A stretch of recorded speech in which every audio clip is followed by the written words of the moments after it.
Hello guys, dahil napakalamig ng panahon, kalamitan sa atin minsan nakakasagap ng virus. Hindi naman sa hinihingi na makalangkap tayo ng virus, pero minsan hindi naiwasan kasi hindi natin nakikita. So, minsan makati yung lalamunan. This is very effective. Napakalambot inumin.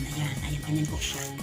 This is champay or mandarin peel, dried mandarin peel, at mayroon po dyan nakabalot na chenglam or green olives. So, ayan. Mag-brew po tayo nito. Parang tea. Napakadali lang naman po siya i-prepare. So, ayan po. Pinukuluan ko lang siya ng mga 30 minutes. Naglagay lang po ng dalawang balot. Ayan. And then, linagay ko siya sa thermos para kung iinom, lagi pa siyang mainit. Habang warm na warm pa po siya, inumin na natin. Para po, dadaloy sa ating lalamunan. Napakasarap ng pakiramdam. Sana po magustuhan nyo rin.